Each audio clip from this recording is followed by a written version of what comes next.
Hey, Summit Chasers, welcome to another episode of Voices of Impact, the podcast where you learn strategies to amplify your influence, impact, and how to take action towards your own purpose and mission.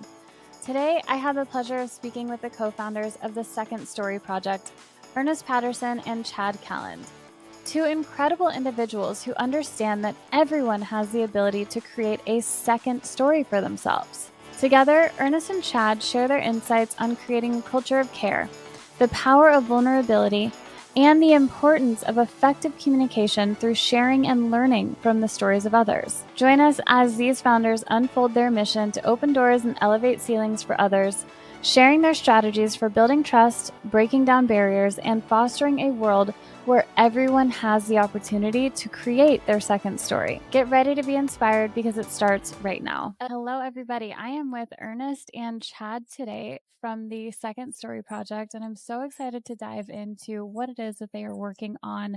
So to kick us off, Ernest, can you tell us a little bit about your background and what set you on the path to working on the Second Story Project? Well, and thank you, Adrena. So I have a background, really, most of my adult life, a huge background in sports. That's something that I've always done as a child, growing up in the neighborhood, and I have three older brothers. So I grew up, sports was a huge part of my life. And I went to college, and when I went to college on a basketball scholarship from New Mexico State University, and I played there for 4 years. And as I played there for 4 years. Eventually, I got drafted by the Chicago Bulls, and then I was actually released. And part of me getting released is that there was a part of my life, and we talk about second story, that I really struggled. As an inner city kid, and grew up in this really poor neighborhood, and just the environment and some of the things that I witnessed, and it was kind of created this normalcy, and I thought it was normal. And I grew up, I had a really bad addiction at the time, um, drugs and alcohol, and so when I got drafted, that was kind of the peak of my addiction, and eventually I was released from the team. And when I was released, I went back and I saw where my life was spiraling out of control, and that was something, we like to say, this moment of clarity, that I just decided that, okay, I wanted something better for my life. What's my second story, right? And I went to treatment. I went and got help. I've been sober. It's coming up on 38 years. Wow. And so there's a commitment that I have. It's kind of this lifelong mission and even though, people have had struggles in their lives, either in, traumatic experiences, or kind of really, kind of childhood experiences, that even though those things happen, that you can still change your life, right? And lastly, I'll say I'm a part of an organization. It's called the Mankind Project. And that's really where I met Chad. And the Mankind Project is a men's organization that really help men to become better men. I travel, throughout the country and sometimes outside the country, and I'm invited to go to these places and lead certain weekends for men. And I've seen the transformation in the lives of men. Uh, my profession, I'm a therapist, so I love to sit with people, facilitate groups, and I'm truly an optimist, because I believe, in the human spirit, that people do have a second story. And even though, they struggle in their lives, have challenges, we all do, that with the right skills, the right tools, the right support, uh, they can overcome some of those challenges. So that's just kind of where I'm at, and why I'm so drawn to the work, because I've seen the transformation happen not only in the lives of others, in my own life. And so I'm really excited. I love Chad, and we've been doing this for a while, and so I'm just truly grateful for the opportunity to create something that can support uh, people as a whole. That's incredible. And I think because you had that firsthand experience of needing to create your own second story, it's so clear that that passion just kind of lives within you. And you're like, if I can do it, anybody can do it. So I think it's really incredible that you really experienced such a high. I mean, getting drafted for an NBA team, especially the Chicago Bulls, like it's incredible. And then having that essentially taken away because of the addiction that you were fighting, but then realizing that it wasn't over for you. You still had every opportunity to create something and to create your second story. And I think it's so incredible that you really leaned into the path of wanting to work with others and help others realize that same exact thing. So that is absolutely incredible. I love that so much. Chad, tell me a little bit about you and your background and what led you to the second story. Yeah. So I grew up my dad was in the Navy, so we moved around a little bit. I grew up on the East Coast, moved down south, and when I was in high school, um, went to college, in Mississippi, and then moved to New Orleans, um, and really was just kind of adrift. Right, I had a good job, things were going well for me, but in my personal life, I was kind of adrift. Um, I too suffered with an addiction. I was an alcoholic, and just made some bad decisions. Right, it was not accountable to a lot of people, and um, ended up realizing in 2010, kind of like Ernest, I had a moment of clarity, right, and realized I woke up in 2010 unemployed, completely broke, um, and kind of adrift and without direction. Realized I needed to make some changes. And started doing that, right? And since that time, I'm now CEO of $100 million a year company. We have 550 employees. Um, someone asked me my life story in one sentence, and I said all of my success came from second chances, right? Um, so so um, so I believe everyone has a second story. I believe whether our social conditioning, the house we grow up in, the neighborhood we grow up in, uh, all those things contribute to our first story. And a lot of my first story was, I have to be perfect for people to love me. If I'm not of service to someone else, then I'm not useful, right? No one really cares what I have to say. So all that kind of contributed to my first story, and I realized I have a chance to create a new one for myself, right? And that's how on that belief, that's kind of how the Second Story project came together during in the riots following the murder of George Floyd. I was just kind of really struck by every night on the news you just see the graphic polarization, right? People had kind of hunkered down in their bunker with their tribe, and they were not listening to the other side. Both sides were convinced that they were right, and no one was talking. So I reached out to Ernest, and there's another organization in Houston that I do some work with called the Center for the Healing of Racism. That's really an educational organization.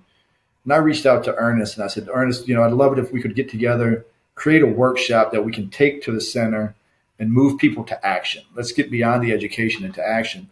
And he challenged me to do something. He said, let's think bigger. Let's do something bigger. And that's really how the Second Story Project came into being. We realized that one of the challenges is I get so tied up in my story and what I believe to be true that I'm not willing to listen to another one, right? It's just, not only do you have a different experience, yours is wrong. Um, so we realize that in a lot of different ways, we set up our lives like that, right? So how can we get past that? How can we create a space where we listen to each other, value each other's story and experience, um, and then from that place, we may not agree on all the facts, but my story is real and legitimate. Yours is real and legitimate.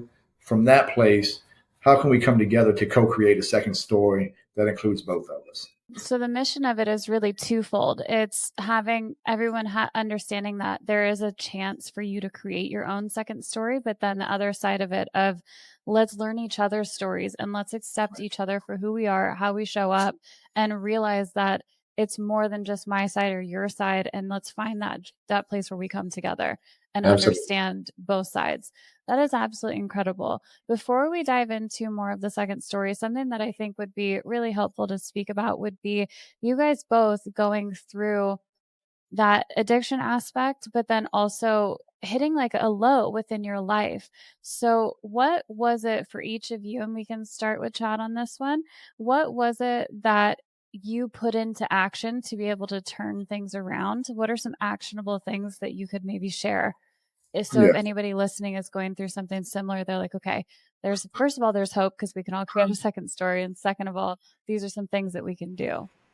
Yeah, I mean, the first thing I did is, I got into recovery. I got into a recovery program where I was there every day and accountable for, for not slipping back into the old behaviors. Right.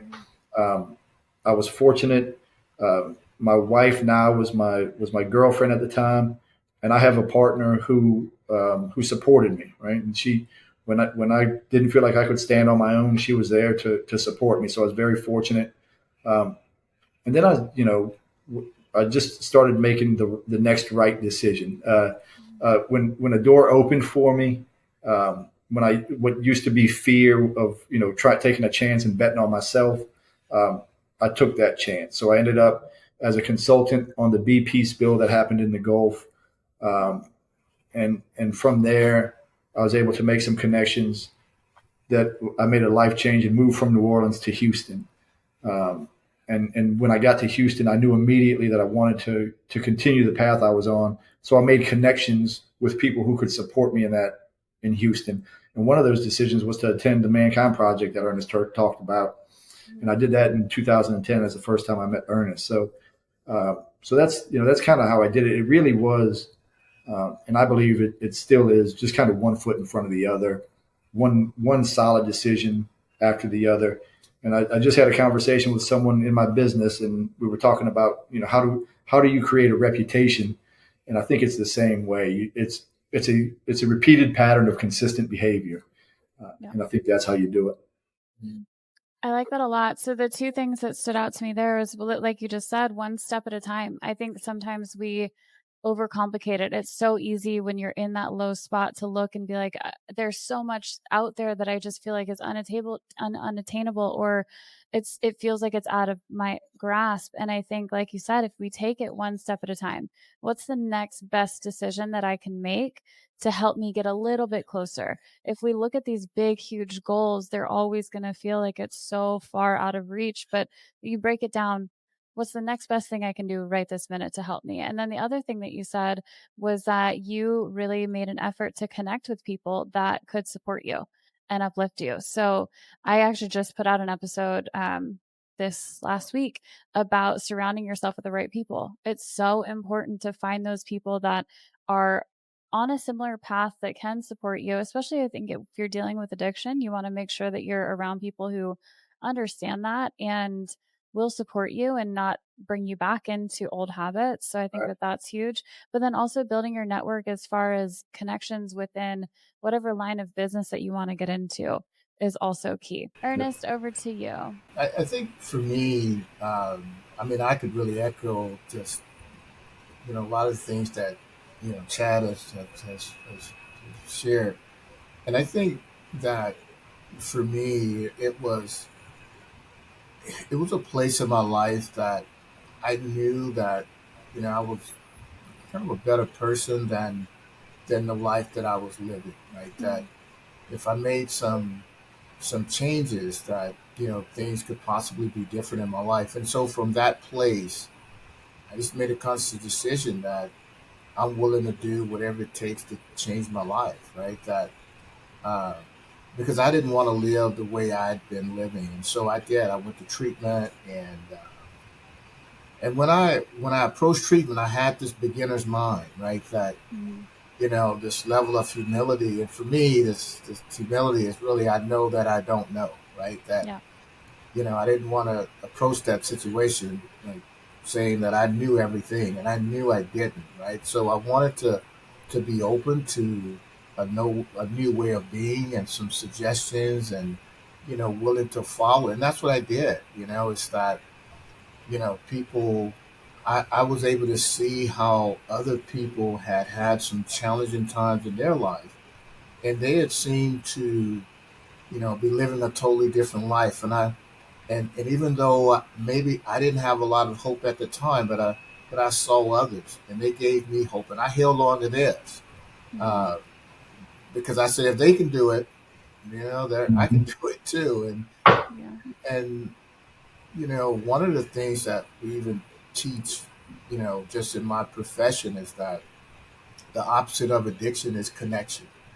Is that one of the greatest indicators of wellness, right? We think, eating healthy and, working out and exercise and, reading, all the books and spirituality and meditation. One of the greatest indicators of wellness is our relationships with others. Mm.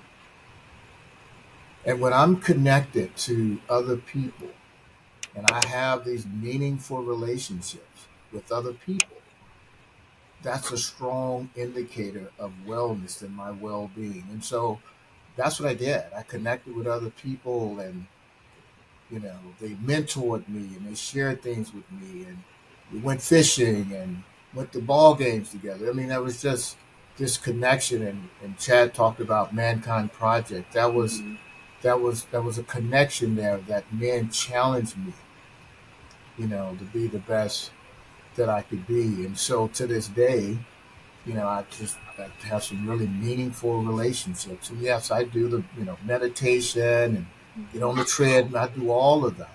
In the end, it's my relationships, that are so meaningful for me today. Yep, Audrina, and I think that feeds into exactly what we're doing with organizations, right? Because I think not only for an individual, for an organization, the wellness of an organization can really be measured by the connections of the individuals in that organization. And that's what we try to instill in organizations is break down the walls that keep people separate and really create connections within organizations. Yeah, that is very cool. One thing that I want to touch on really quick, and then we will absolutely transition into that, is Ernest, when you said that even though at times you didn't necessarily feel like you had the hope, you were able to look towards others that had maybe been through that similar situation and just know that if they could do it, that you can do it. And I think that that's huge too, because a lot of times it can feel very hopeless. You can be like, I don't know how I'm going to get out of this. But look around you. So many people have gone through so many different things. It might not be the same thing that you went through, but you can still look at them and understand that they worked their ass off and they got through it. And they decided to show up and show up for themselves. And I love what you said about the connection piece too, because I think human beings, we crave connection between each other. We want to connect and understand and learn about how others live and just who they are and what their story is. So absolutely love that. Transitioning into Second Story Project and what you guys are doing with organizations, Chad, I could not agree more that a huge indicator of organizational health is the connections between their employees and how they feel and how they show up. So talk to me a little bit about that, because I know you guys are working on two different paths with Second Story and how you guys are making an impact there. So we want to start with the corporate side and then go from there. Yeah, we can start there. We can start there. Um, I think one of the reasons that we're able to do what we do is because of our diversity of backgrounds, not only where we grew up and the lives we grew up in, but also Ernest is a therapist, right? And I'm a CEO of a business person. So we can relate to organizations on a couple of different levels.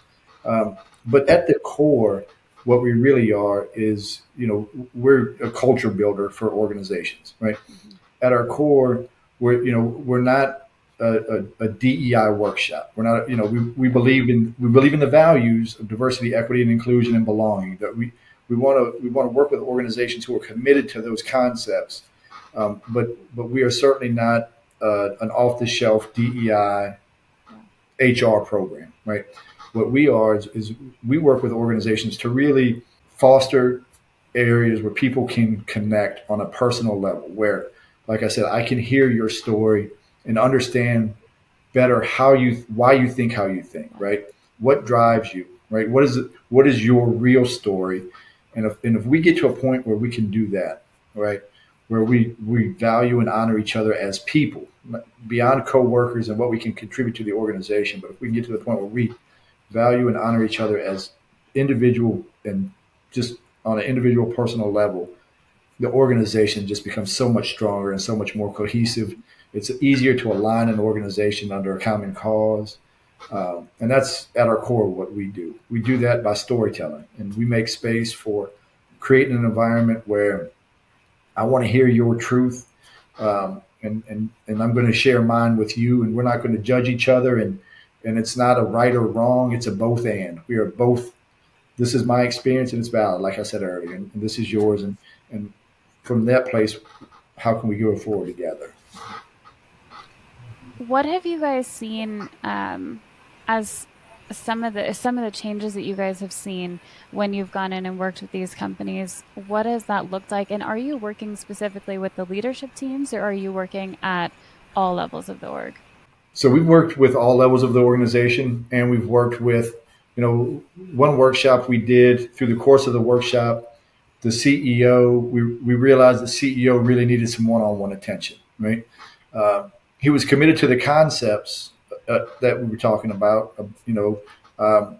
but he really did, his expression of his beliefs didn't align with what his employees and his leadership team expected of him.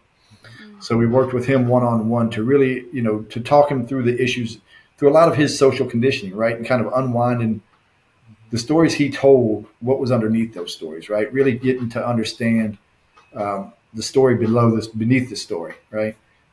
So we've really seen organizations transform. The first organization we worked with didn't have a DEI program at all. And we met with them over a course of 6 months.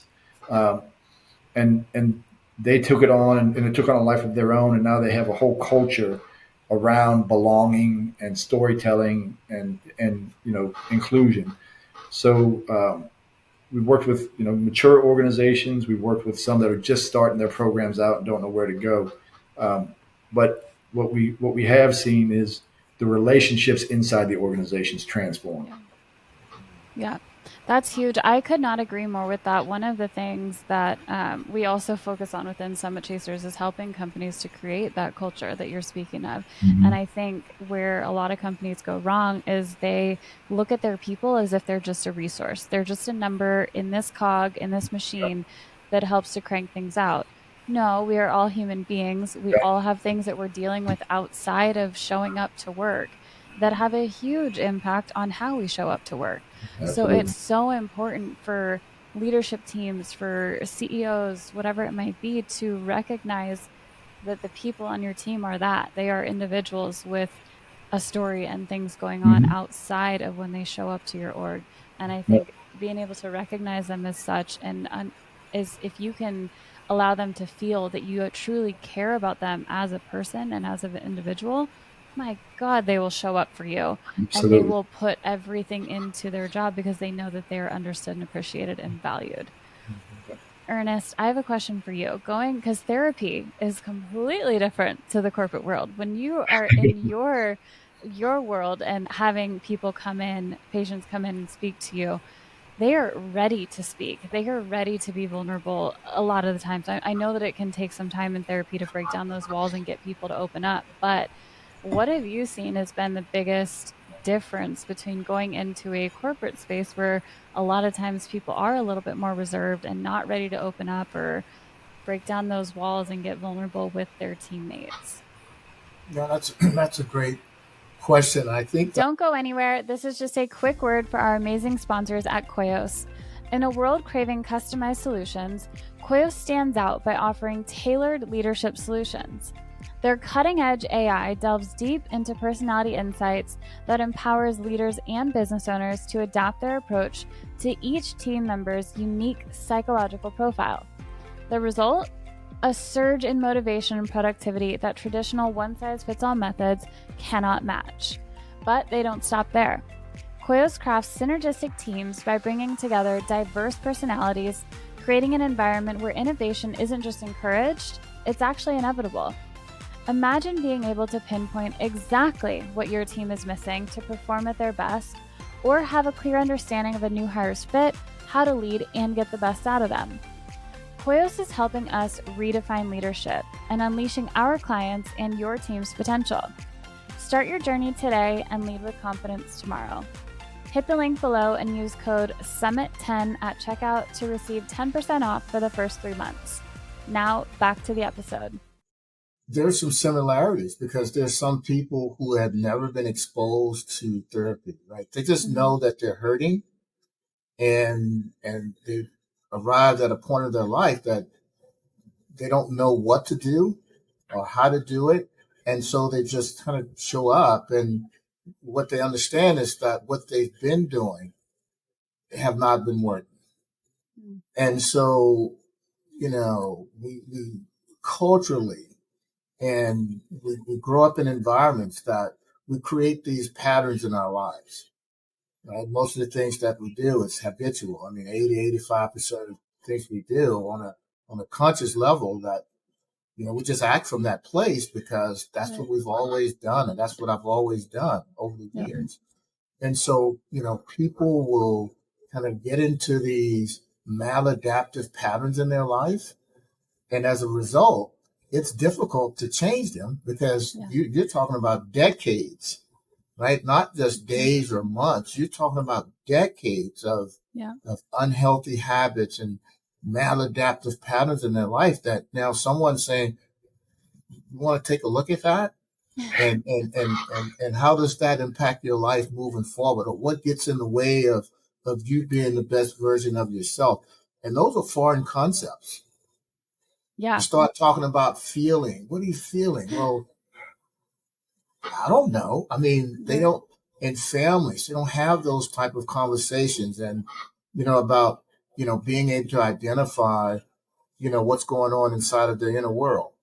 And so, yes, they come and they just know they're in pain and they don't know which direction that they're going, right? And so oftentimes there's an openness and a willingness to change and do something different. And it's not easy. It's difficult, right? That I see the world, I have this world view a certain way, and all of a sudden you want to crack the very foundation that I've been standing on. That's a difficult concept for a lot of people. And so it's a process, right? I like to say it takes time, right? It's a process. It's a slow process. And I think learning some different terms, some different skills to go out in the world, to be as successful. I think you said earlier that if I look at it that, wow, I have to do all of this at the same time, that can be a little overwhelming. Yeah. But I can do this today, right? I could take a little step. And if I can see some progress, right? I'm learning some different language. I can learn a skill. I'm moving in the direction of what I truly want in my life. And if I can see some progress, and even if there's small progress, it's still progress, and can validate that for them, it gives them hope and it motivates them to continue on. So to just kind of transition, to the corporate world, I think that's some of the same, things that we're doing because some of the language, they that's not something that they're privy to. It's not something that they focus on. And being able to present that in a way that we can be heard. I think that's one of the most important things because, you can use some language and people shut down. And from that place, okay, you've kind of lost them, right? So we're not in the business of shaming anyone. We really in the business of honoring what you say because those are your beliefs. And who am I to shame you for what your beliefs are? And, there's other beliefs too. Doesn't mean they're right or wrong. And I think at the end of the day, what Chad and I are trying to do is how do we create this love and connection? And even in the midst of disagreement, I can still love you and I can still connect with you even though I may disagree with you, and I can honor and respect what you say, and really honor that and respect that with dignity. And I believe that, and that it fosters connection. So I think part of this a kind of parallel process for both of working with and also working with with companies. Yeah, absolutely. I can definitely see how there would be the parallels there. Excuse me, that would come into play in both of those spaces. And I would imagine that it helps hugely that you have that therapy background and are familiar with this. One of the things that I have seen a lot within the corporate space is, one, the lack of vulnerability, but then two, the lack of people feeling safe to express or safe to speak up. Like, I can speak from my own experience. When I was an exec at a performance marketing company, depending on who was in the room with me, and I'm talking people that were in the C-suite, I would not speak up because I was like, I don't want to receive judgment or being worried that if I did speak up, but it wasn't accurate, that they are going to look at me a certain way. So I think that building that trust and safety for people to be human and show up as they are and maybe not have the right answer or not understand things fully is so, so key. And I would imagine with what you guys are doing with the second story, that that's a huge part of that. So what are some things that you guys are doing to help to foster that within the companies that you guys are working with? Yeah. So when we start an engagement with a company, even before we, sign the contracts or any of that, is we figure out who needs to be in the room. Because you're right. Sometimes people will not say if the CEO or if they're gonna tailor the way they talk and the things they're willing to open up to. So we really talk to the leadership team of the organization we're working with to establish who needs to be in the room, like who's the best fit for that room. And then once we start a workshop, we set some ground rules. And those ground rules are all based around creating a safe container, right? To make sure, something as simple as anonymity, right? And we're not going to go out after this and go to lunch and talk about what John said in the meeting, right? We don't record, if it's a virtual event, we don't record it because we want to value unless they specifically give us permission, we won't record anything that because their circle is their circle, right? We want them to feel safe in that circle, and then we just set some ground rules around, some guidelines for sharing.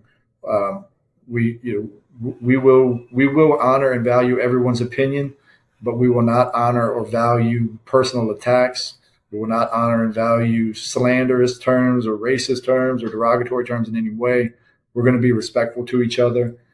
So we set some basic guidelines around the rules of communication, kind of the rules of engagement, and then we model vulnerability. We tell our stories, and what we found, and if we can get the sponsor, the corporate sponsor, to share their story, that opens up the room too, because they're once they've shown that it's safe for them to share, then everyone on their team or everyone in the room understands that it's safe for them too.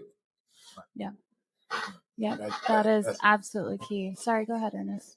No, that's awesome, because the belief is that, if someone else is vulnerable and they're willing to tell their story, it gives others permission also to do the same. Yeah.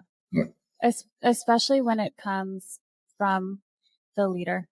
Right. I think that is an absolute game changer within companies. If your leadership team can practice vulnerability, even if we're speaking outside of in a space like this that you guys are creating, but just in day to day, if you screw up as a leader, admit it to your team. It makes you that much more human and relatable, and they understand that you are not perfect and you're going to work to learn from that mistake that you made, and that it's okay for them to make mistakes too. And then in general, we'll start to foster that safety, that trust, and that connection within the team. So I think it's huge. I think a huge part to being a leader and being successful is having that vulnerability piece as well. Yeah. And I just want to add one other thing to what Chad is saying. It's a term that we use. It's called cognitive diversity, right? And cognitive diversity is just diverse opinions in the room and how valuable they are, right? I mean, if you look at some of the leaders in the world, I mean, the ones who have kind of, I like to say, that have led people in a really unproductive way, that there's not a lot of voices of diversity in those spaces, right? Yeah. Cognitive diversity. And I think, and I don't want to speak for Chad, but I would think Chad would agree with this, is that in big companies, when you have a diverse set of ideas and this cognitive diversity, that people feel comfortable. And Adrena, just like you said, sometimes you wouldn't even say anything in the space. That's welcome and that's promoted, that, I think we should do this. And yeah, I don't know, I don't really agree with that, but and that's welcome. Yeah. I think it just creates a totally different environment in those spaces. Yeah.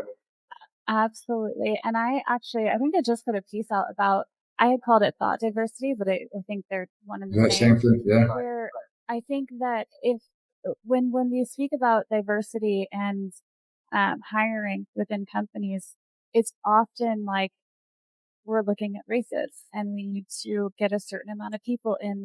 It's like, if we focused on cognitive diversity, we would naturally start to hire more diverse people, because in order to create that diversity, you have to look at people who are coming from different backgrounds, different cultures, different way of life, growing up, all of these things. And I think that a lot of energy gets put onto the former, what I was speaking about previously. And it's like, if we were to shift and think about that cognitive diversity, look at your team and think, what am I lacking? What thought patterns am I not getting in communication? Or where do we need more problem solvers, more creativity?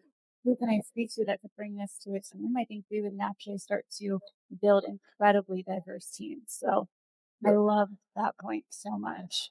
So transitioning into the other side of the Second Story project, let's talk about what else you guys are working on. Whoever wants to do it. Ernest, you got this one. Okay. So part of the other vision, right, is that, I have a background of working with, adolescents and and I think adolescents are, some of the most resilient people, that, they experience a lot growing up. And I like to say that, kids, they can't, pick and choose who their family members are and who their parents are. Right. And it's not about, saying parents didn't do a good job or anything like that. It's just that, oftentimes, we grow up in a certain time and, we learn what we learn within our families. And, and I think parents do the best they can. Yeah. And sometimes, kids grow up in environments, or they have a certain mindset, or they've dealt with some really traumatic experiences, physical, sexual, neglect, abandonment. I mean, there's a lot, and, bullying at school, and oftentimes their self-esteem and how they feel about themselves, is deflating. And in lieu, with our Second Story project, kind of one of the vision is that, how do we give kids an opportunity to say yes and really honor their experience, not to be dismissive and say, just pull your bootstraps up and everything, pull up your bootstraps and everything will be great. No. How do I honor, and how do we honor? And that's what we want to do, is honor their experience. You're absolutely right. That has happened to you in your life. You've experienced these traumatic experiences, and there's a second story. Yeah. Right. That in the midst of that, that's not, it doesn't determine your fate or who you are as a human being. And so oftentimes kids, they don't have the skills to transition or transform their life to a different place. And so, what we want to create is a space, for kids to come and say, what's your story? What gets in the way of you being the best version of yourself? what are some of those limiting beliefs that you have, or that inner critic, or those self-defeating messages that you have told yourself as a result of some of the things you experienced?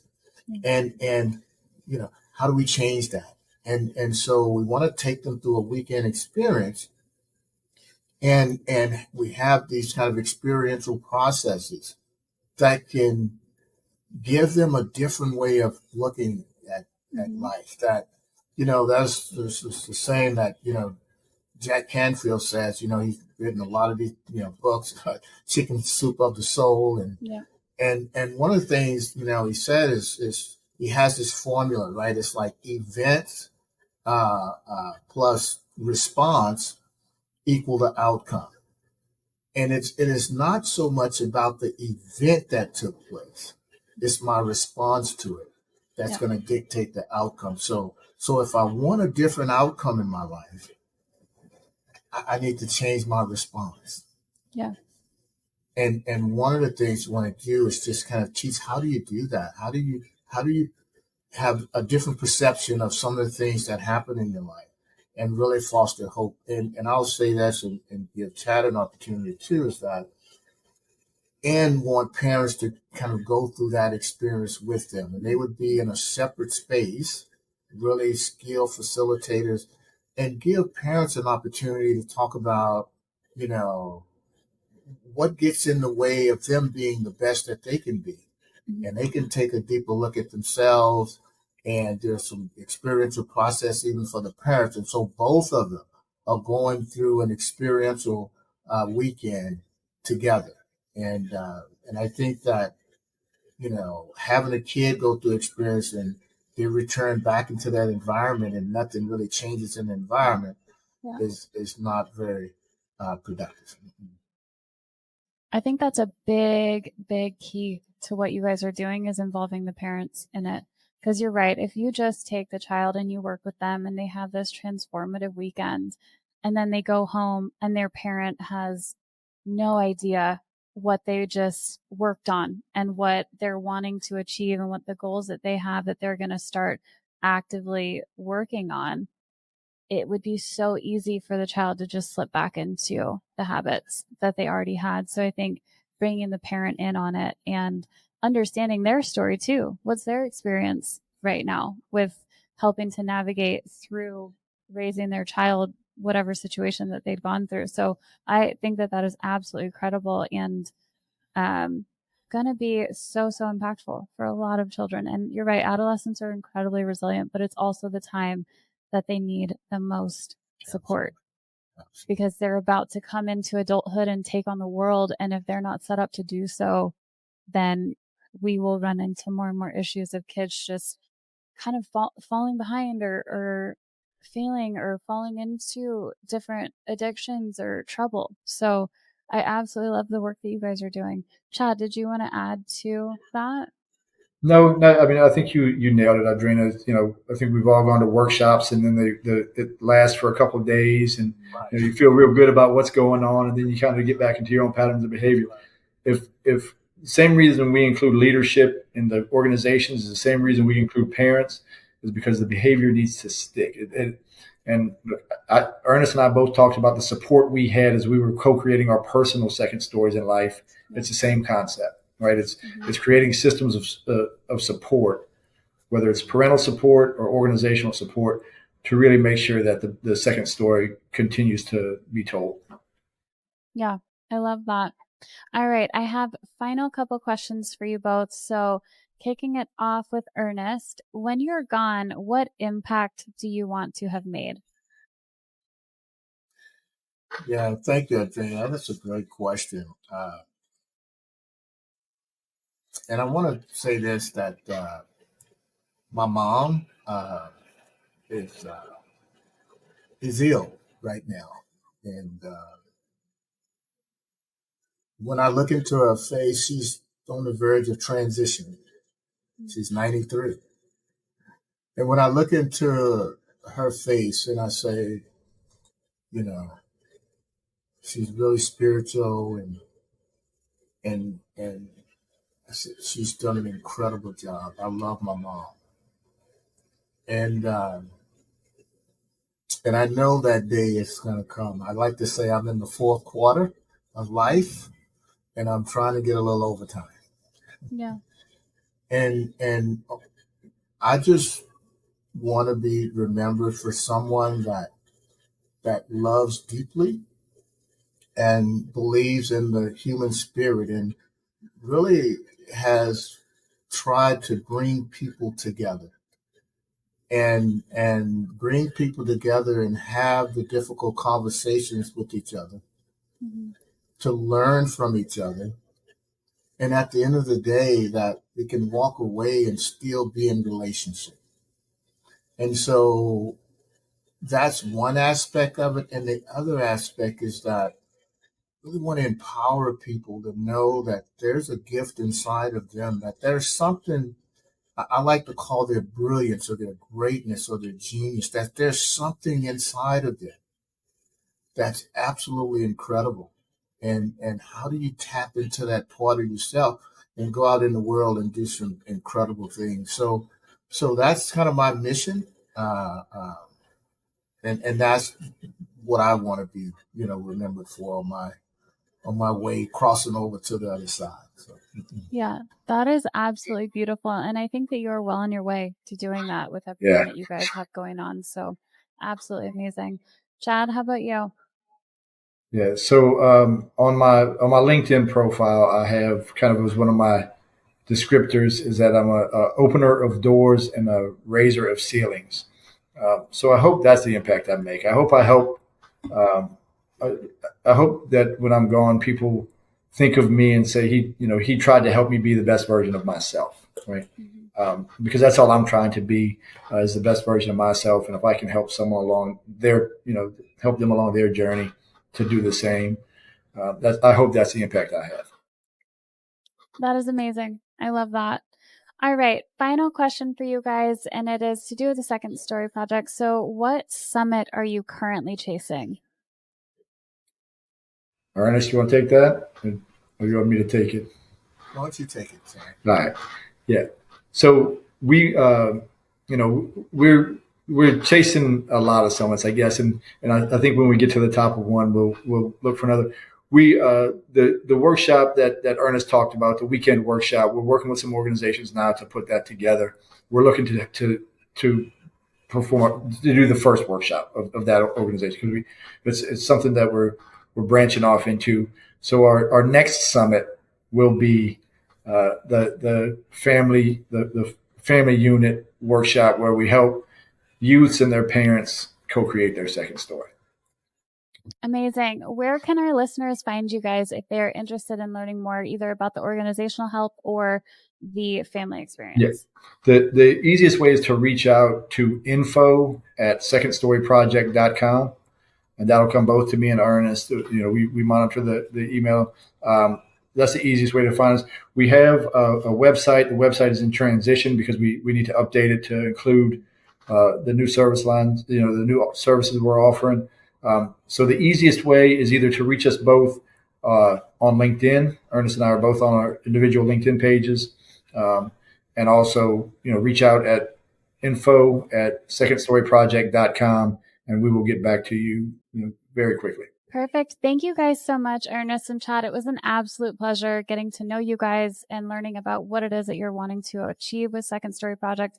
And I think that is absolutely incredible. And I am wishing you all the best with it. Thank you, Audrina. Thank you, Audrina. And that wraps up another episode of Voices of Impact. Thank you so much for joining us today. If you found value in our conversation, please don't forget to like, share, and subscribe to our channel. For more inspiring stories and actionable advice, make sure to hit that notification bell so you never miss an episode. Also, we would love to hear your thoughts and takeaways, so please leave us a comment below. And remember, no matter where you are on your journey, you have the power to climb higher and chase your summit. Until next time, Summit Chasers, keep pushing forward and stay inspired.